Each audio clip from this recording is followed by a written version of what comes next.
प्रथमच भव्य 10 दिवसीय श्रामणेर शिबिर आणि बुद्ध जयंती मोठ्या उत्साहात साजरी। नमस्कार, मी राम बीडकर। पीएम न्यूज मध्ये आपलं स्वागत आहे। आता जाणून घेऊया खडकाळ मारणावर नंदनवन निर्माण करणाऱ्या क्रांतिकारक जेतवन धम्मसंस्कार केंद्राबाबत। तेलवाडी पैठण जिल्हा संभाजीनगर पैठण पासून अवघ्या 6 किलोमीटर अंतरावर संपूर्ण संभाजीनगर जिल्ह्यात चर्चेचा विषय बनलेले हेच ते जेतवन धम्मसंस्कार केंद्र। शेवगाव, पाथर्डी, नेवासा संपूर्ण ग्रामीण भाग, तालुका, शहर 95% पेक्षा जास्त आपलेच लोक ख्रिश्चन बनलेले। कुठेही विहार नाही, भिक्खू निवास नाही। तसेच पैठण ब्राह्मणाचा गड, दक्षिण काशी आहे। अशा परिसरामध्ये शेवगाव रोडवर तेलवाडी गावात 30 ते 35 गुंठे जागा दान मिळालेल्या जागेवर दानामधूनच 9 महिन्यात 25 लाखाचे धम्मसंस्कार प्रशिक्षण केंद्र निर्माण करून या परिसरामध्ये पहिल्यांदाच 110 मुलाची श्रामणेर शिबिर आणि बुद्ध जयंती 3 ते 4 हजार लोकांच्या उपस्थितीत संपन्न झाली। आपण आपल्या मुलांना धम्म नाही दिला तर तो अधम्माकडे जाईल, म्हणून अशा धम्म प्रशिक्षणामधून उद्याची निर्भय, नीतिमान, प्रशिक्षित समाज निर्माण व्हावा।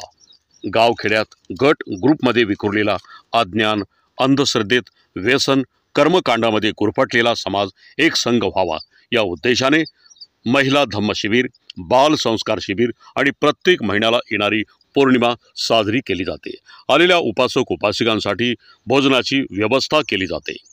असे सामाजिक, शैक्षणिक, धार्मिक जागृतीचे उपक्रम आणि धम्म प्रचार आणि प्रसार याकरिता आपल्या सर्वांच्या सहकार्याची नितांत गरज असते आणि या सहकार्यातूनच असे समाज उपयोगी उपक्रम राबविले जातात।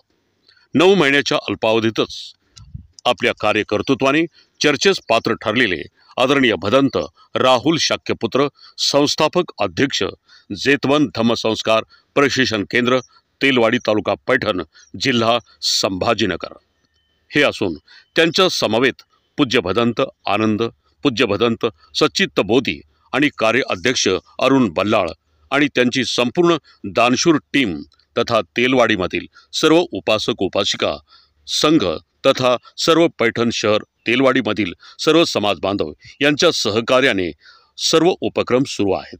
भविष्यात मोठे धम्मसंस्कार केंद्र निर्माण होईल ह्या अपेक्षेने सर्वांनी भेट द्या आणि सहकार्य करून सहभाग द्या। पीएम न्यूज करिता मी राम बीडकर सह पैठण जिल्हा संभाजीनगरहून मुख्य संपादक किशोर सोनावणे।